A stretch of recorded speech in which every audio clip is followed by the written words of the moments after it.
2 ದಿನಗಳ ಹಿಂದೆ ನಾಪತ್ತೆ ಆಗ್ತಾರೆ. ಈ ಒಂದು ಸ್ಥಳದ ಸುತ್ತಮುತ್ತಲಿನಲ್ಲಿ ಅವರ ವಸ್ತುಗಳು ಅಂದರೆ ಬಟ್ಟೆ ಮತ್ತು ಆಧಾರ್ ಕಾರ್ಡ್ ಜೊತೆಗೆ ಅವರ ಇನ್ನಿತರ ವಸ್ತುಗಳು ಪತ್ತೆ ಆಗುತ್ತೆ. ಇದು ಆತ್ಮಹತ್ಯೆಯೋ ಅಥವಾ ಅತ್ಯಾಚಾರವೋ ಅಥವಾ ಅಪಹರಣವೋ ಅನ್ನುವಂಥದ್ದು ಈಗ ಶಂಕೆ ಇರುವಂಥದ್ದು. ವೀಕ್ಷಕರ ಎಂಟರ್ಟೈನ್ ಮೀಡಿಯಾದ ಮತ್ತೊಂದು ಹೊಸ ವಿಡಿಯೋಗೆ ಎಲ್ಲರಿಗೂ ಸ್ವಾಗತ. ಇವತ್ತು ನಾನಿದ್ದೀನಿ ನಮ್ಮ ಹಾಸನ ಜಿಲ್ಲೆಯ ಸಮೀಪದಲ್ಲಿ ಇರುವಂಥ ಕಲ್ಕೆರೆ ಎಂಬುವಂಥ ಒಂದು ಕೆರೆಯ ಪಕ್ಕದಲ್ಲಿ. ಸೊ ಇಲ್ಲಿ ಘಟನೆ ನಡೆದಿರುವಂಥದ್ದು ಏನು ಅಂದರೆ 2 ದಿನಗಳ ಹಿಂದೆ ಅಂದರೆ ಗುರುವಾರ ಚಿಕ್ಕಮಂಗ್ಳೂರಿಗೆ ಮದುವೆಗೆ ಅಂತ ಬಂದಂಥ ಯುವತಿ, ಆಕೆ ಹೆಸರು ಪ್ರಿಯಾಂಕಾ ಅಂತ, ಬಂದು ಗುರುವಾರ ರಾತ್ರಿ ಚಿಕ್ಕಮಂಗ್ಳೂರಿನಿಂದ ಮನೆಯವ್ರಿಗೆ ಕಾಲ್ ಮಾಡಿ ನನಗೆ ಊರಿಗೆ ಹೋಗ್ತಾ ಇದ್ದೀನಿ ಅಂತ ಹೇಳಿ ಕಾಲನ್ನು ಕಟ್ ಮಾಡಿದಂಥವ್ರು ನಾಪತ್ತೆ ಆಗಿರುವಂಥದ್ದು. ಅದಾಗಿ ನಿನ್ನೆ ಧರ್ಮಸ್ಥಳದ ಶಿವರಾತ್ರಿ ಹತ್ರದಲ್ಲಿ ಇರೋದ್ರಿಂದ ಪಾದಯಾತ್ರೆಗಳು ಓಡಾಡ್ತಾ ಇರ್ತಾರೆ. ಸೊ ಅವರಿಗೆ ಇಲ್ಲಿ ಒಂದು ಆಧಾರ್ ಕಾರ್ಡ್ ಸಿಕ್ಕಿದೆ. ಆಧಾರ್ ಕಾರ್ಡ್ ಸಿಕ್ಕಿದ ನಂತರ ಆಧಾರ್ ಕಾರ್ಡ್ಗೆ ಕಾಲ್ ಮಾಡಿದ ನಂತರ ಅವರ ಮನೆಯವರು ಬಂದು ಇಲ್ಲಿ ಹುಡುಕಾಟವನ್ನು ನಡೆಸ್ತಾರೆ. ಕೆರೆಗೆ ಏನಾದರೂ ಹಾರಿರ್ಬೋದಾ ಅಥವಾ ಈ ಸುತ್ತಮುತ್ತ ಏನಾದರೂ ವಸ್ತುಗಳು ಸಿಗ್ಬೋದಾ ಅಂತ. ಆಗ ಅವರ ಬಟ್ಟೆ ಮತ್ತು ಅವರ ಒಂದು ವ್ಯಾನಿಟಿ ಬ್ಯಾಗ್ ಪತ್ತೆ ಆಗುತ್ತೆ. ಸದ್ಯಕ್ಕೆ ಈಗ ನೀರಿನೊಳಗೆ ಬಿದ್ದಿರ್ಬೋದು ಅಥವಾ ನೀರಿನೊಳಗೆ ಏನಾದರೂ ಈ ಅತ್ಯಾಚಾರವನ್ನು ಮಾಡಿ ನೀರಿನೊಳಗೆ ಹಾಕಿರ್ಬೋದು ಅನ್ನೋ ಒಂದು ಶಂಕೆಯಿಂದ ನಮ್ಮ ತಂಡ ಅಂದರೆ ಐಶ್ವರ್ ಮಲ್ಪೆ ಮತ್ತು ತಂಡ ಈಗ ಮಲ್ಪೆಯಿಂದ ಬರ್ತಾ ಇದ್ದಾರೆ. ಸದ್ಯ ವೀಕ್ಷಕರೇ, ನಾನೀಗ ಇಲ್ಲಿ ನಿಮಗೆ ಈ ಪ್ರಕರಣಕ್ಕೆ ಸಂಬಂಧಪಟ್ಟಂತೆ ಅವ್ರನ್ನ ಮನೆಯವ್ರನ್ನ ಮತ್ತು ಇಲ್ಲಿಯ ಸ್ಥಳೀಯರನ್ನ ಜೊತೆಗೆ ಘಟನಾ ಸ್ಥಳದಿಂದ ನಾವೀಗ ಗ್ರೌಂಡ್ ರಿಪೋರ್ಟನ್ನು ಮಾಡೋಣ. ಪ್ರಕರಣಕ್ಕೆ ಸಂಬಂಧಪಟ್ಟಂತೆ ಈಗ ನಾಪತ್ತೆಯಾಗಿರುವ ಯುವತಿ ಪ್ರಿಯಾಂಕಾ ಅವರ ಮನೆಯವರು ಇದ್ದಾರೆ. ಅವರಣ್ಣ ಸರ್, ನಿಮ್ಮ ಹೆಸರು? ದೇವರಾಜ್ ಅಂತ ಸರ್. ನೀವು? ನಾವು ಯಜಮಾನರು, ಸ್ನೇಹಿತರು. ಈಗ ಇಲ್ಲಿ ಬಟ್ಟೆಗಳು ಪತ್ತೆಯಾಗಿದೆ ಮತ್ತು ಆ ವಸ್ತುಗಳು ಪತ್ತೆಯಾಗಿದೆ ಅಂತ ನಿಮಗೆ ಹೇಗೆ ಗೊತ್ತಾಯಿತು? ನಾವು ಬೆಳಗ್ಗೆ ಈ ಕಡೆ ಅವ್ರಿಗೆ ಸರ್, ನಮಗೆ ಹೇಗೆ ಗೊತ್ತಾಯಿತು ಅಂದರೆ, ಗುರುವಾರ ಪಾದಯಾತ್ರೆ ಮಾಡ್ಕೊಂಡು ಹೋಗ್ತಾಯಿದ್ರು ಧರ್ಮಸ್ಥಳದವರು ಪಾದಯಾತ್ರೆ ಮಾಡ್ಕೊಂಡು ಹೋಗ್ತಾಯಿದ್ರು. ಆಧಾರ್ ಕಾರ್ಡ್ ಬಿದ್ದಿತ್ತು. ಆಗ ಇವ್ರ ಯಜಮಾನ್ರದ್ದು ನಂಬರ್ ಇತ್ತು. ಆ ನಂಬರು ನಮಗೆ ಫೋನ್ ಹಾಕಿದ್ರು. ಆ ನಂಬರ್ ಫೋನ್ ಹಾಕಿದ್ಮೇಲೆ ನಾವು ಇಲ್ಲಿ ಬಂದು ಕೆರೆ ನೋಡಿದ್ರೆ ಇಲ್ಲಿ ರೆಸ್ಪಾನ್ಸ್ ಆಗಿಲ್ಲ. ಆ ಹುಡುಗಿ ಗುರುವಾರ 5 ಗಂಟೆ ಬೆಳಗಿನ ಜಾವ ಅವ್ರ ಯಜಮಾನರು ಬಸ್ ಹತ್ತಿದ್ದಾರೆ ಕುಣಿಗಲಲ್ಲಿ ಮದುವೆಗೆ ಹೋಗೋಕ್ಕೆ. ಆ ಹುಡುಗಿ ಮದುವೆಗೂ ಬಂದಿದೆ. ಮದುವೆಗೆ ಬಂದಾದ್ಮೇಲೆ ಈ ಬತ್ತೀನಿ ಅಂತ 6:30ಗೆ ಅವ್ನ ಮಗನಿಗೆ ಏನೋ ಬೇಕ್ರಿಲಿ ಏನೋ ತರಬೇಕಂತನೂ ಕೇಳಿದೆ. ಎಲ್ಲಿಂದ? ಬೇಲೂರಿಂದ ಬಸ್ ಹತ್ಬೇಕಾದ್ರೆ ಅವ್ರ ತಾಯಿ ಬಸ್ ಹತ್ತಿಸಿದ್ದಾರೆ. ಬೇಲೂರಿನ ಬರಬೇಕಾದ್ರೆ ಕೇಳಿದ್ದಾರೆ. ಹುಡುಗಿ 6:30ಯಿಂದ ಗಂಡಂಗೆ ಫೋನ್ ಹಾಕಿದ್ದಾರೆ. ಹಾಕಿದ್ರು 8:00ಗೆ ಫೋನ್ ಸ್ವಿಚ್ ಆಫ್ ಆಗಿದೆ. ಅವನು ಕುಣಿಗಲಲ್ಲಿ 11:30 ತನಕ ಕಾಯ್ತಿದ್ದಾನೆ. 11:30 ನೈಟು ಬಸ್ ಬಂದಿಲ್ಲ. ಆಮೇಲೆ ಸ್ಟೇಷನ್ ಕಂಪ್ಲೇಂಟ್ ಕೊಟ್ಟಿದ್ದಾನೆ. ಯಾವ ಸ್ಟೇಷನಲ್ಲಿ? ಕುಣಿಗಲಲ್ಲಿ. ಮೊದಲು ಕುಣಿಗಲ್ಗೆ ಹೋಗಿ ಭೇಟಿ ಮಾಡಿದ್ದೀವಿ ನಾವು. ಅವರು ಬೆಳಿಗ್ಗೆ ಬನ್ನಿ ಅಂತ ಅಂದರು. ಬೆಳಿಗ್ಗೆ ಬಂದಾದ್ಮೇಲೆ ಒಂದು 9 ಗಂಟೆ ಸಮಯಕ್ಕೆ ಇಲ್ಲಿ ಧರ್ಮಸ್ಥಳಕ್ಕೆ ಪಾದಯಾತ್ರೆ ಹೋಗೋರು ಫೋನ್ ಮಾಡಿದ್ರು. ಏನಂತ, ಈ ಹುಡುಗಿದ ಆಧಾರ್ ಕಾರ್ಡ್ ಇಲ್ಲಿ ಬಿದ್ದಿದೆಯಪ್ಪ ಅಂತ ಫೋನ್ ಮಾಡಿದ್ದಕ್ಕೆ ನಾವು ಇಲ್ಲಿಗೆ ಬಂದರೆ ನಿನ್ನೆ ಪೊಲೀಸ್ನವರು ಇವರು ರೆಸ್ಪಾನ್ಸ್ ಮಾಡಲಿಲ್ಲ. ಇವತ್ತು ರೆಸ್ಪಾನ್ಸ್ ಮಾಡಿದ್ರು. ನಮಗೆಲ್ಲ ಕರೆಕ್ಟಾಗಿ ರೆಸ್ಪಾನ್ಸ್ ಮಾಡಿದ್ರು. ಇವತ್ತು ನೆನ್ನೆದಿಂದ ಮಾಡಿದ್ದಕ್ಕೆ ಇಲ್ಲಿ ಬಂದು ನಾನು ಬೆಳಿಗ್ಗೆ ಹೊತ್ತಿನಂತೆ ಬಂದು ನಾನು ಅವ್ರ ಯಜಮಾನರು ಒಂದು 5-6 ಜನ ಹುಡುಗರು ಬಂದು ಈ ಕೆರೆ ಸುತ್ತೆಲ್ಲ ಓಡಾಡ್ದು. ನಮಗೆ ಕೆರೆ ಸುತ್ತ ಓಡಾಡಿದಾಗ ಒಂದು ಡೌಟ್ ಏನು ಅಂದರೆ, ಇಲ್ಲಿ ಬಟ್ಟೆಯ ನೆನ್ನೆ ನೋಡ್ಕೊಂಡು ಹೋದಾಗ ಯಾವ ಇರಲಿಲ್ಲ. ಈಗ ಇಲ್ಲಿ ಬಟ್ಟೆ ಬಂದವೆ. ಒಂದು ಅಂದರೆ ಈಗ ಗುರುವಾರ ಮಿಸ್ ಆಗಿದ್ದಾರೆ. ಆಗಿದೆ. ಓಕೆ, ನಿಮಗೆ ಬಟ್ಟೆ ಆಧಾರ್ ಕಾರ್ಡ್ ಸಿಕ್ಕಿರೋದು ಶುಕ್ರವಾರ. ಅಲ್ಲಿ ಬಟ್ಟೆ ಇವತ್ತು ಬೆಳಿಗ್ಗೆ ಬಂದು ನಾವು ನೋಡಿರೋದು ಇವತ್ತು. ಅದಕ್ಕಿಂತ ಮುಂಚೆ ಇರಲಿಲ್ಲ ಬಟ್ಟೆ. ಮುಂಚೆ ಇಲ್ಲೆಲ್ಲ ಬಂದು ನೋಡ್ದು. ಅಂದ್ರೆ ನಾನು ಅಬ್ಸರ್ವ್ ಮಾಡಿಲ್ಲ. ಅಂದ್ರೆ ಇರೋದು ಅಂದ್ರೆ ನಾವು ಫಸ್ಟ್ ಸ್ಟಾರ್ಟಿಂಗ್ ಬಂದಾಗ ನಮ್ದೇ ಒಂದು ಡಿಫ್ರೆನ್ಸ್ ಅಲ್ಲಿ ಇದ್ದು. ಆ ಹುಡುಗಿ ಯಾವ ಬಟ್ಟೆ ಹಾಕಿದ್ದು ಅಂತನೂ ಗೊತ್ತಿಲ್ಲ, ಗಮನಿಸಿಲ್ಲ. ಇವತ್ತು ಗಮನಿಸಿದ್ಕೆ ಅವರ ಚಿಕ್ಕಮ್ಮದವ್ರನ್ನ ಕರೆದಿ ಗಮನಿಸಿದ್ಕೆ ಇದೇ ಬಟ್ಟೆ ಅಂದ್ರು, ಚಪ್ಪಲಿ ಇದೆ ಅಂತ ಅಂದ್ರು. ಆಮೇಲೆ ಇಲ್ಲೆಲ್ಲ 3 ಸುತ್ತು ಉಡ್ಡಾಡಿದ್ಕೆ ಬಟ್ಟೆ ಅದು ಇಲ್ಲಿ ಅಲ್ಲಿ ಒಂದು 300 ಮೀಟರ್ ದೂರದಲ್ಲಿ ಬ್ಯಾಗ್ ಸಿಕ್ತು. ಅದು ತಾಯಿ ಏನೋ ಉಪ್ಪಿನಕಾಯಿ ಕೊಟ್ಟು ಕಳ್ಸಿದ್ರಂತೆ. ಅದು ಸಿಕ್ಕಿದ ಮೇಲೆ ಕ್ಲಿಯರ್ ಆಯ್ತು, ಈ ಹುಡುಗಿ ಇಲ್ಲೇ ಲೊಕೇಶನ್ ಇಲ್ಲೇ ಇದೆ ಅಂತ. ಇಲ್ಲೇ ಆಮೇಲೆ ಇಲ್ಲಿಂದ ಎಸ್ಬಿಟ್ಟು ಹೋಗಿದ್ದಾರೆ. ಅಲ್ಲಿಂದ 3 ಕಿಲೋಮೀಟರ್ ಲಕ್ಷ್ಮೀ ದೇವಸ್ಥಾನ ಅಂತ ಇದೆ. ಅಲ್ಲಿ ಮೊಬೈಲು ಸ್ವಿಚ್ ಆಫ್ ಆಗಿದೆ. ದೇವಸ್ಥಾನದಲ್ಲಿ ಎಕ್ಸಾಕ್ಟ್ ಅಲ್ಲೇ ಅಂದ್ರೆ ಅಲ್ಲಿ ನನಗೆ ಕುಣಿಗಲ್ ಸಬ್ ಇನ್ಸ್ಪೆಕ್ಟ್ರು ಮಾಧವ್ ನಾಯಕ್ ಅಂತ ಅವರು ನಮಗೆ ಲೊಕೇಶನ್ ಹಾಕಿಕೊಟ್ರು. ಅಲ್ಲಿ ಸ್ವಿಚ್ ಆಫ್ ಆಗಿದೆ 8:30 ಟೈಮ್ಗೆ ಅಂತ. ನಾನು ಅಲ್ಲಿ ಬಂದು ನೋಡ್ರೆ ಹಂಗಿದೆ. ಈಗ ನಿಮ್ದು ಆರೋಪ ಏನು ಅಂದರೆ, ಈಗ ಏನೇನು ಸಿಕ್ಕಿದೆ ಅವ್ರಿಗೆ ಸಂಬಂಧಪಟ್ಟ ವಸ್ತುಗಳು? ಬಟ್ಟೆಗಳು ಸಿಕ್ಕಿದ್ದಾವೆ, ಬ್ಯಾಗ್ ಸಿಕ್ಕಿದ್ದಾವೆ. ಬಟ್ಟೆಗಳು ಅಂದರೆ ಒಳ ಉಡುಪುಗಳು, ಟಾಪು, ಲೆಗಿನ್ಸು, ಇನ್ನರ್ವೇರು. ಓಕೆ, ಈಗ ವ್ಯಾನಿಟಿ ಬ್ಯಾಗು ವ್ಯಾನಿಟಿ ಬೇಕಿದೆ, ಮೊಬೈಲ್ ಪತ್ತೆ ಆಗಿದೆಯಾ? ಮೊಬೈಲ್ ಇಲ್ಲ, ಮೊಬೈಲ್ ಇಲ್ಲಿ ಪತ್ತೆ ಆಗಿಲ್ಲ. ಅದು ಬಿಟ್ಟರೆ ಇನ್ನೊಂದು ಕೇಳ್ಪಟ್ಟೆ, ಅವರು ಚಿನ್ನವನ್ನ ಧರಿಸಿದ್ರು. ಚಿನ್ನ ಧರಿಸಿದ್ರು. ಎಷ್ಟು ಲಕ್ಷ? 150 ಗ್ರಾಮ್ ಚಿನ್ನ ಧರಿಸಿದ್ರು ಅವರು. ಓಕೆ, ಅಂದ್ರೆ ಒಂದು ಲಾಂಗ್ ಸರ, ಎರಡಲ್ಲೇ ಲಾಂಗ್ ಸರ, ಒಂದು ನೆಕ್ಲೆಸು, 2 ಬಳೆ, 1 ಉಂಗುರ, ಮುತ್ತಿನ ಒಲೆ, ಇವು ಧರಿಸಿದ್ರು. ಈಗ ಶಂಕೆ ಇರೋದು ಯಾರಾದರೂ ಅತ್ಯಾಚಾರ ಮಾಡಿ ಚಿನ್ನಕ್ಕೋಸ್ಕರ ಮಾಡಿದ್ದಾರೆ, ಅತ್ಯಾಚಾರ ಮಾಡಿರೋಂಥ ಸಂಖ್ಯೆ ಇದೆ. ಏನೇ ಆಗಿದೆ ಅಂತ ಗೊತ್ತಿಲ್ಲ. ಓಕೆ, ಪರಮೇಶ್ವರ್ ಆದವರು ಇದನ್ನ ನೋಡಿ ದಯವಿಟ್ಟು ನಮ್ಗೆ ಕಂಡಿಟ್ಟು ಕೊಡಬೇಕು, ನಮ್ಗೆ ನ್ಯಾಯ ಕೊಡಬೇಕು. ಯಾರು ಏನೇ ಮಾಡಿದ್ರು ಅವ್ರಿಗೆ ಶಿಕ್ಷೆ ಆಗಲೇಬೇಕು. ನನ್ನ ಸ್ನೇಹಿತಿಗೆ ನ್ಯಾಯ ಸಿಗಬೇಕು ಅಂತ ನಾನು ಕೇಳ್ಕೊಡ್ತೀನಿ. ಸರ್, ಈಗ ಅದು ಎಲ್ಲೆಲ್ಲಿ ಸಿಕ್ತು ಅವ್ರ ವಸ್ತುಗಳು ಅದನ್ನೊಂದು ಸ್ವಲ್ಪ ತೋರಿಸಿ.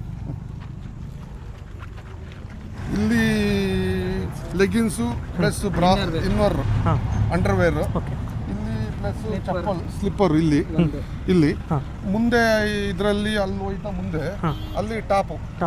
ಈಗ ಆ ಕಾರ್ ನಿಂತಿರ್ತಾವ, ಆಧಾರ್ ಕಾರ್ಡ್ ಸಿಕ್ಕಿದೆ, ಅವರು ನಮಗೆ ಸ್ಟೇಷನ್ಗೆ ಇದು ಕೊಟ್ಟಿದ್ದಾರೆ. ಈಗ ಸಿಕ್ಕಿದ್ದನ್ನ ಯಾವ ಸ್ಟೇಷನ್ ಲಿಮಿಟ್ಸ್ ಅವ್ರು ತಗೊಂಡೋಗಿರೋದು? ಬೇಲೂರು ಸ್ಟೇಷನ್ ಅವ್ರು. ಈಗ ಪೊಲೀಸ್ನವ್ರು ಬಂದ ನಂತರ ಏನು ಮಾಡಿದ್ರು? ರೆಸ್ಪಾನ್ಸ್ ಮಾಡಿದ್ರೆ ಅದೇ ಹುಡುಕಿದ್ರು, ಎಲ್ಲ ನೋಡ್ತಾ ಇದ್ದಾರೆ. ಅವರು ಎಲ್ಲ ಕ್ಲೀನಾಗಿ ರೆಸ್ಪಾನ್ಸ್ ಮಾಡ್ತಾ ಇದ್ದಾರೆ. ಇವತ್ತು ತುಂಬಾ ರೆಸ್ಪಾನ್ಸ್ ಮಾಡ್ತಾ ಇದ್ದಾರೆ. ಇವತ್ತು ನಿನ್ನೆ ಮಾಡಲಿಲ್ಲ ನಮಗೆ, ಅಲ್ಲಿಂದ ಇಲ್ಲಿಗೆ ಇಲ್ಲಿಂದ ಅಲ್ಲಿಗೆ ಅಂತ ಅಲಿಸ್ಬಿಟ್ರು. ಇವತ್ತು ಫುಲ್ಲು ರೆಸ್ಪಾನ್ಸ್ ಮಾಡಿದ್ದಾರೆ. ಓಕೆ, ಈಗ ಅಗ್ನಿಶಾಮಕ ದಳದವರು ಬಂದು ಎಲ್ಲ ನೋಡಿದ್ದಾರೆ, ಅವ್ರಿಗೂ ಸಿಗ್ಲಿಲ್ಲ. ಈಗ ನಾವು ಇದರಿಂದ ಈಶ್ವರ್ ಮಲ್ಪೆ ಅಂತ ಅರ್ಧ ಗಂಟೆ ಒಳಗೆ ಬರ್ತಾ ಇದೆ ಅಂತ ಹೇಳಿದ್ದಾರೆ. ಅವರ ಅಣ್ಣ ಇದ್ದಾರೆ. ಸರ್, ಈಗ ನೀವು ಏನು ಹೇಳ್ತೀರಾ? ಇದು ನಿಮ್ಮ ಹತ್ರ ಏನು ಮಾತಾಡಿದ್ರು ಲಾಸ್ಟ್ ಕಾಲ್ ಮಾಡಿದಾಗ? ಇಲ್ಲ ಸರ್, ನನಗೆ ಏನು ಲಾಸ್ಟ್ ಕಾಲ್ ಮಾಡಿಲ್ಲ. ಬೆಳಗ್ಗೆ ನಾನು ದೇವಸ್ಥಾನಕ್ಕೆ ಹೋಗ್ತಿದ್ದೆ. ಆಗ ಅವಳಿಗೆ ಇನ್ಫಾರ್ಮ್ ಮಾಡೋಕ್ಕೆ ನಾನು ದೇವಸ್ಥಾನಕ್ಕೆ ಹೋಗ್ತಾ ಇದ್ದೀನಿ. ಅವಳು ಮದುವೆಗೆ ಹೋಗ್ತಿದ್ದೀನಿ ಅಂದಾಗ ಈ ಕನ್ವರ್ಸೇಷನ್ ನಡೆದಿದೆ ಅಷ್ಟೇ. ಈ ಮದುವೆಗೆ ಬಸ್ಸಲ್ಲಿ ಹೋಗಿದ್ರಾ? ಅವಳು ಮದುವೆಗೆ ಬಸ್ಸಲ್ಲಿ ಬಂದಿದ್ಲು. ನಾನು ಬೆಂಗಳೂರಿಂದ ಮೈಸೂರು ಕಾರಲ್ಲಿ ಹೋಗಿದ್ರಿ. ಎಸ್ ವೀಕ್ಷಕರೇ, ಈಗ ನಾಪತ್ತೆ ಆಗಿರುವಂತಹ ಯುವತಿ ಪ್ರಿಯಾಂಕಾ ಅವರ ಪತ್ನಿ ಇದ್ದಾರೆ. ಸರ್, ನಿಮ್ಮ ಹೆಸರು? ರುದ್ರೇಶ್ ಅಂತ. ಸರ್, ಈಗ ಅವರು ಲಾಸ್ಟ್ ಕಾಲ್ ಮಾಡಿದ್ದು ನಿಮಗೆನಾ? ಎಷ್ಟು ಗಂಟೆಲಿ ಕಾಲ್ ಮಾಡಿದರು? ನನಗೆ ಗುರುವಾರ ಸಾಯಂಕಾಲ 6:30 ಈಗ ಅವರು ಕುಣಿಗಲ್ಲಲ್ಲಿ ಇರೋದು, ಮೂಲತಃ ಇಲ್ಲಿ ಕೈಮರದವರು. ಈಗ ಎಲ್ಲಿಂದ?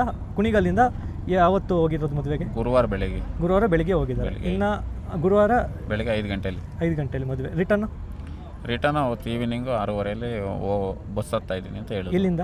ಕೈಮರದಿಂದ. ನೆಕ್ಸ್ಟ್ 8:30 ಫೋನ್ ಮಾಡಿದೆ, ಫೋನ್ ಸ್ವಿಚ್ ಆಫ್. ಅದಾದ್ಮೇಲೆ ಯಾರಿಗೂ ಕಾಂಟ್ಯಾಕ್ಟಿಗೆ ಸಿಕ್ಕಿಲ್ಲ? ನಾನು ಕಾಂಟ್ಯಾಕ್ಟ್ಗೆ ಯಾರಿಗೂ ಸಿಕ್ಕಿಲ್ಲ. ಈಗ ಅವರು ಫೋನ್ ಮಾಡಿದಾಗ ಏನಾದರೂ ಹೇಳಿದ್ರಾ? ಏನು ಹೇಳಿದ್ರು ಲಾಸ್ಟ್? ಇಲ್ಲ, ನಾನು ಫೋನ್ ಮಾಡಿದೆ, ಹೊಡ್ತಾ ಇದ್ದೀನಿ ಎಂದು. ನನ್ನ ಮಗನ ಕೈ ಕೊಟ್ಟೆ, ನನ್ನ ಮಗ ಮಾತಾಡ್ದ, ಏನೇನೋ ಹೇಳ್ತಿದ್ದ. ಅವನೊಂದು 2 ನಿಮಿಷ ಮಾತಾಡಿ ಸರಿ ಅಂತ ಸುಮ್ಮನೆ. ಓಕೆ, ಅಲ್ಲ, ಈಗ ಅಲ್ಲಿ ಹೊರಟಾಗ ನಾನು ಇದೇ ಬಸ್ ಹತ್ತಿದ್ದೀನಿ ಅಥವಾ ಈ ಸ್ಟಾಪಿಗೆ ಇಳಿತೀನಿ ಅಂತ ಇಲ್ಲ, ಕೈಮರದಲ್ಲಿ ಬಸ್ ಅದಕ್ಕೆ ವೆಯ್ಟ್ ಮಾಡ್ತಾ ಇದ್ದೀನಿ. ಬಸ್. ನೀವು ಇಲ್ಲಿ ಬಟ್ಟೆಗಳನ್ನೆಲ್ಲ ನೋಡಿದ ಪ್ರಕಾರ ನಿಮ್ಗೆ ಏನು ಅನ್ನಿಸ್ತು, ಏನಾಗಿರ್ಬೋದು ಅಂತ? ನನಗೇನು ಅನ್ನಿಸ್ತಾ ಇದೆ ಅಂತಂದರೆ, ಈ ಟಾಪು ಪ್ಲಸ್ ಬಟ್ಟೆ ಇದ್ದರೆ ಒಂದು ನಂಬಿಕೆ ಬರೋದು, ಪ್ಲಸ್ ಏನೂ ಇಲ್ಲ, ಪ್ಲಸ್ ಅಂಡರ್ವೇರ್ ಸಮೇತ ಎಮ್ಮನ ಹತ್ರ ಏನೂ ಇಲ್ಲ ಅಂತ ಅಂದಾಗ ನನಗೆ ಏನೋ ಒಂದು ಮನಸ್ಥಿತಿ ಬೇಜಾರಾಗ್ತಾ ಇದೆ. ಆ ಹುಡುಗಿನ ಏನು ಮಾಡಿದಾರೋ, ಏನು ಚೈನು ಚಿನ್ನಕ್ಕೋಸ್ಕರನೇ ಮಾಡಿದಾರೋ, ಇಲ್ಲ ಏನು ಮಾಡಿದಾರೋ, ಇಲ್ಲ ರೇಪ್ ಮಾಡಿದಾರೋ, ಇದು ಸಕ್ಕಾಬತ್ತಿ ನನಗೆ ಬೇಜಾರಾಗ್ತಾ ಇದೆ. ನನಗೆ ಸ್ಥಳಕ್ಕೆ ಬಂದಾಗ ಅದು ನೋಡಿದಾಗ ಯಾರಿಗೂ ತಾನೇ ಏನು ಅನ್ನಿಸಲ್ಲ ಸರ್. ಕೆರೆಗೆ ಬಿದ್ದಿರ್ಬೋದು ಇಲ್ಲ, ಕಲ್ಲು ಕಟ್ಟಿ ನನ್ನ ಪ್ರಕಾರ ಇವೆಲ್ಲ ಮಾಡಿಕೊಂಡು ಕಲ್ಲು ಕಟ್ಟು ಒಳಿಕೆಸ್ತಿರ್ಬೋದು ಅನ್ನೋದು ನನಗೆ ಡೌಟ್ ಇದೆ. ದಯವಿಟ್ಟು ನಮಗೆ ನ್ಯಾಯ ಬೇಕು. ಶಿಕ್ಷಕರೇ, ಈಗ ನಾನು ಮೊದಲನೇದಾಗಿ ಇಲ್ಲಿ ಬಂದಾಗ ಇಲ್ಲಿ ಜನಗಳು ಒಂದು ಸ್ಪಾಟನ್ನು ನೋಡಿ ವ್ಯಕ್ತಪಡಿಸಿದ್ದು ಏನು ಅಂದರೆ, ಈಗ ಫಸ್ಟು ಒಂದು ತೇರಿನ ತೊಗೊಂಡ್ರೆ ಇಲ್ಲಿ ಬಟ್ಟೆಗಳನ್ನ ಎಸ್ತಿರ್ಬೋದು ಅಥವಾ ಅಲ್ಲಿ ವ್ಯಾನಿಟಿ ಬ್ಯಾಗ್ನ ಎಸ್ತಿದ್ದಾರೆ. ಸೊ ಅದಾದ ನಂತರ ಬಾಡಿಯನ್ನು ಈಗೇನು ನಿಂತಿದ್ದೀವಿ ಇದೇ ಆ ಒಂದು ಕೆರೆಗೆ ಕಟ್ಟಿರುವಂಥ ಒಂದು ಬ್ರಿಡ್ಜು. ಸೊ ಇದೀಗ ಈ ಒಂದು ಬ್ರಿಡ್ಜ್ ಕೆಳಗಡೆ ಏನಾದರೂ ಘಟನೆ ಆಗಿರ್ಬೋದು ಅಥವಾ ಈ ಒಂದು ಬ್ರಿಡ್ಜ್ ಪಕ್ಕದಲ್ಲೇ ನಮಗೆ ಕೆರೆಗೆ ಇಳಿಯೋದಕ್ಕೆ ಜಾಗ ಇದೆ. ಅಂದರೆ ಇಲ್ಲಿ ಈ ಜಾಗ 40 ಅಡಿಯಿಂದ 50 ಅಡಿ ಆಳ ಇದೆ. ಇಲ್ಲಿಂದ ತೆಗೆದು ಎಸ್ತಿರ್ಬೋದು. ಅಂದ್ರೆ ನನಗೆ ಆ ಥರ ಡೌಟ್ ಇದೆ. ಇದು ಒಬ್ಬರು ಇಬ್ಬರು ಮಾಡಿರೋ ಕೃತ್ಯ ಅಲ್ಲ, ಸುಮಾರು ಒಂದು 4 ಜನ ಮಾಡಿರೋಂಥ, 4-5 ಜನ ಸೇರ್ಕೊಂಡು ಮಾಡಿರೋಂಥ ಕೃತ್ಯ. ದಯವಿಟ್ಟು ನನಗೆ ನ್ಯಾಯ ಕೊಡಿಸ್ಬೇಕು ಅಂತ ಖಂಡಿತ ಕೇಳ್ಕೊಡ್ತೀನಿ. ಹೌದು ವೀಕ್ಷಕರೇ, ನಮ್ಮ ಒಂದು ಉದ್ದೇಶನೂ ಕೂಡ ಅದೇನೆ. ಸೊ ಯಾರು ಇಲ್ಲಿ ಆರೋಪಿಗಳಿದ್ದಾರೆ, ಸೊ ಅವ್ರುಗಳು ಬೇಗ ಸಿಗಬೇಕು, ತನಿಖೆಯನ್ನು ಆದಷ್ಟು ಚುರುಕುಗೊಳಿಸಿ ಸೊ ಶಿಕ್ಷೆ ಆಗಬೇಕು ಆರೋಪಿಗಳಿಗೆ ಅನ್ನುವಂಥದ್ದು. ಸೊ ಈಗ ಅವ್ರು ಹೇಳ್ತಾ ಇರುವಂಥದ್ದು, ಇಲ್ಲಿ ಒಂದು 40 ಅಡಿ ಆಳ ಇದೆ ಈ ಒಂದು ಜಾಗದಲ್ಲಿ ಇಳಿದ್ರೆ. ಸೊ ಇಲ್ಲಿ ಕಲ್ಲನ್ನು ಕಟ್ಟಿ ನೀರೊಳಗೆ ಹಾಕಿರ್ಬೋದು ಅಂತ. ಕಲ್ಲನ್ನು ಏನಕ್ಕೆ ಅಂದರೆ ಈಗ ಬಾಡಿ ಏನಾದರೂ ಹಾಗೆ ಹಾಕಿದ್ರೆ ಮೇಲೆ ಬಂದುಬಿಡುತ್ತೆ, ಆ ಒಂದು ಕಾರಣದಿಂದ ಕಲ್ಲನ್ನು ಕಟ್ಟಿ ಹಾಕಿರ್ಬೋದು ಅನ್ನುವಂಥ ಒಂದು ಸಂಶಯನೂ ಕೂಡ ಇರುವಂಥದ್ದು ವೀಕ್ಷಕರೇ. ಶಿಕ್ಷೆ ಬೇಡ, ಡೈರೆಕ್ಟ್ ಎನ್ಕೌಂಟರ್ ಮಾಡ್ಬೇಕಷ್ಟೇ. ಖಂಡಿತ ಮಾಡಿಸಿ, ಅದನ್ನೇ ಮಾಡಿಸಿ. ಎನ್ಕೌಂಟರ್ ಶಿಕ್ಷೆ ಬೇಡ, ಖಂಡಿತ ಹೌದು. ಇದಾದ ನಂತರ ಬ್ರಿಡ್ಜ್ ಅಡಿಯಲ್ಲಿ ನಾನು ನಿಮಗೆ ತೋರಿಸ್ತೀನಿ. ವೀಕ್ಷಕರೇ ನೋಡ್ಬೋದು, ಈ ಒಂದು ಬ್ರಿಡ್ಜ್ನ ಅಡಿಯಲ್ಲೂ ಸಹ ನಮಗೆ ಖಾಲಿ ಜಾಗ ಸಿಗುತ್ತೆ. ಸೊ ಇಲ್ಲೂ ಸರ್ ಇಲ್ಲೇನಾದರೂ ವಸ್ತುಗಳು ಇಲ್ಲೇನಾದರೂ ಸಿಗ್ತಾ ಐಟಮ್ಸು ಸಂಬಂಧಪಟ್ಟಿದ್ದು? ಯಾರು ಜನ ಬರೋಂಥ ಜಾಗ ನೋಡಿ, ಇಲ್ಲಿ ಈ ಜಾಗದಲ್ಲಿ ಈ ಥರ ಆಗಿರ್ಬೋದು. ಏನಾಗಿದೆ ಅಂತ ಗೊತ್ತಾಯ್ತಲ್ಲ, ದಯವಿಟ್ಟು ನನಗೆ ನ್ಯಾಯ ಕೊಡಿಸಿ. ಎಸ್ ವೀಕ್ಷಕರೇ, ಇದನ್ನು ಕೂಡ ಅನುಮಾನವನ್ನು ವ್ಯಕ್ತಪಡಿಸ್ತಾ ಇದ್ದಾರೆ. ಯಾಕಂದರೆ ನೀವು ಕೂಡ ಗಮನಿಸ್ಬೋದು, ಈ ಒಂದು ಬ್ರಿಡ್ಜ್ನ ಅಡಿಯಲ್ಲಿ ಕಂಪ್ಲೀಟು ಖಾಲಿ ಇರುವಂಥದ್ದು. ಸೊ ಅವರೇನಾದರೂ ಬೇರೆ ಏನಾದರೂ ಕೃತ್ಯಕ್ಕೆ ಭಾಗಿಯಾಗಿದ್ದರೆ ಸೊ ಇಲ್ಲಿ ಖಾಲಿ ಜಾಗ ಇರುವಂಥದ್ದನ್ನ ಉಪಯೋಗ ಮಾಡ್ಕೊಂಡಿರ್ಬೋದು ಅನ್ನುವಂಥದ್ದು ಕೂಡ ಈಗ ಅನುಮಾನ ಇದೆ. ಸರ್ ಈಗ ಇದ್ಬಿಟ್ರೆ ಬೇರೆ ಅಲ್ಲಿ ಇಳಿಯೋದಕ್ಕೆ ಜಾಗ ಇಲ್ಲಲ್ಲ, ಇಲ್ಲಿ ನೀರೊಳಗೆ ಇಳಿಯೋದಕ್ಕೆ ನೀರು ಜಾಗ ಇರಲಿಲ್ಲ. ಇಲ್ಲ ಸತ್ಬೋದು. ಹಾಂ ವೀಕ್ಷಕರೇ, ಇದು ಬಂದು ಇಲ್ಲಿಯ ಒಂದು ಗ್ರೌಂಡ್ ರಿಪೋರ್ಟ್ ಆ್ಯಂಡ್ ಅದರ ಜೊತೆಗೆ ಅವರ ಮನೆಯವರು ಆ್ಯಂಡ್ ಅದರ ಜೊತೆಗೆ ಏನು ವಸ್ತುಗಳು ಸಿಕ್ತು ಸೊ ಅದನ್ನು ನೋಡಿದಂಥ ಸಾಕ್ಷಿಗಳು ಒಂದು ಹೇಳಿಕೆ ವೀಕ್ಷಕರೇ. ಸೊ ಈಗ ಕೆಲವೇ ಕ್ಷಣಗಳಲ್ಲಿ ಸೊ ನಮ್ಮ ತಂಡ ಅಂದರೆ ಈಶ್ವರ್ ಮಲ್ಪೆ ಮತ್ತು ತಂಡ ಈಗ ಆಗಮನಿಸಿ ನೀರೊಳಗೆ ಬಿದ್ದಿರ್ಬೋದು ಅಂತ ಏನು ಇವರು ಒಂದು ಶಂಕೆಯನ್ನು ವ್ಯಕ್ತಪಡಿಸಿದ್ದಾರೆ. ಸೊ ಅಲ್ಲಿ ಈಗ ಹುಡುಕಾಟವನ್ನು ನಡೆಸ್ತಾರೆ. ಈಗ ಕತ್ಲೆ ಸಮಯ ಆಗಿದೆ, ಬಟ್ ಈಗ ನಮ್ಮ ಹತ್ರ ಈಗ ಎಲ್ಲ ಲೈಟಿಂಗ್ ಎಕ್ವಿಪ್ಮೆಂಟ್ ಇರೋದ್ರಿಂದ ಸೊ ರಾತ್ರಿ ಆದರೂ ಬಿಡಲ್ಲ, ಈಗ ನೈಟು ಹುಡುಕಿ ಕಾರ್ಯಾಚರಣೆಯನ್ನು ಮಾಡಿಸ್ತಾರೆ. ಸೊ ಹೇಳೋದಕ್ಕೆ ಆಗೋದಿಲ್ಲ, ತುಂಬ ಪ್ರಕರಣಗಳು ಉದಾಹರಣೆಗೆ ತೊಗೊಳ್ಬೋದು. ಈಗ ನೀರೊಳಗೆ ಹಾಕ್ತಾರೆ, ಅದು ಬಿಟ್ಟು ಬೇರೆ ಅಂದರೆ ಈಗ ಕೆರೆ ಪಕ್ಕದಲ್ಲೇ ಆಗಿರೋದ್ರಿಂದ ಸೊ ಏನು ಕೂಡ ಹೇಳೋದಕ್ಕೆ ಆಗೋದಿಲ್ಲ. ಸೊ ನೋಡೋಣ, ನಮ್ಮ ತಂಡ ಈಶ್ವರ್ ಮಲ್ಪೆ ಹಾಗೂ ತಂಡ ಬಂದು ಈಗ ಕಾರ್ಯಾಚರಣೆಯನ್ನು ಮಾಡಲಿದೆ. ಸೊ ಇನ್ನೇನು ನೀವು ಗಮನಿಸ್ತಾ ಇರ್ಬೋದು, ಸೊ ಅವರು ಕೂಡ ಈಗ ಆಗಮನಿಸಿ ಸೊ ನೀರಿನ ಒಳಗಡೆ ಹುಡುಕಾಟವನ್ನು ನಡೆಸ್ತಾರೆ. ಇಷ್ಟಣ್ಣ ಅಲ್ಲಿ ಬಿಡಿ, ಅಲ್ಲಿ ಇಳಿಬೋದು.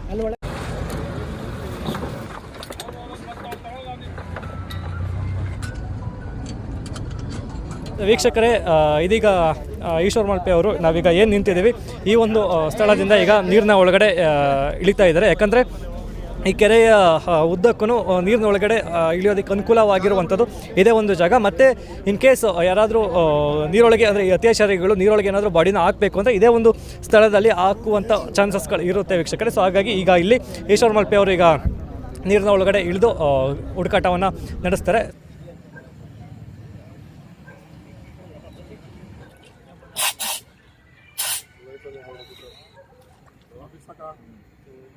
ಸರ್ ಇದು ಮೊಬೈಲ್ ಲೊಕೇಶನ್ ಎಂಡ್ ಆಗಿದೆ ಅಂತ ಹೇಳಿದ್ರಲ್ಲ, ಯಾವ ಸ್ಟೇಷನಲ್ಲಿ ಚೆಕ್ ಮಾಡಿದ್ದು?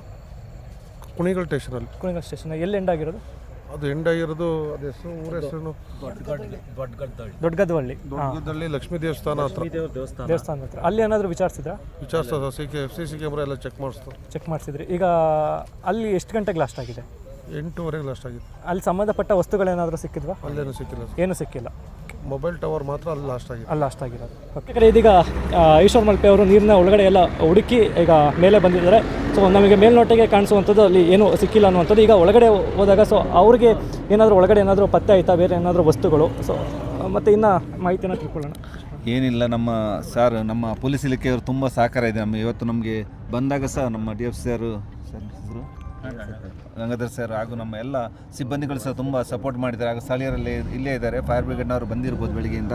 ನಾವು ಬಂದು ಇಲ್ಲಿ ಹುಡುಕಿದಾಗ ಸುಮಾರು 10 ಅಡಿಯಿಂದ ಸುಮಾರು ಒಂದು 100 ಮೀಟ್ರ್ ಆಗ್ಬೋದಲ್ಲ, 100-150 ಮೀಟ್ರ್ ನಾವು ಸುಮಾರು ಹುಡುಕಾಡಿದ್ದೇವೆ. ಒಂದು ಸುಮಾರು 10ರಿಂದ 15 ಅಡಿ ತನಕ. ಎಲ್ಲಿ ಸಹ ನಮಗೆ ಕುಲಂಶವಾಗಿ ನೀರಡಿಯಲ್ಲಿ ಪತ್ತೆ ಆಗಿಲ್ಲ. ಈಗ ಆದರೂ ಸಹ ಒಂದು 80% ನಾವು ಹುಡುಕಿದ್ದೇವೆ. ಇನ್ನೊಂದು 20% ಇನ್ನು ಬೇರೆ ಕಡೆ ನೋಡಲಿಕ್ಕೆ ಉಂಟು.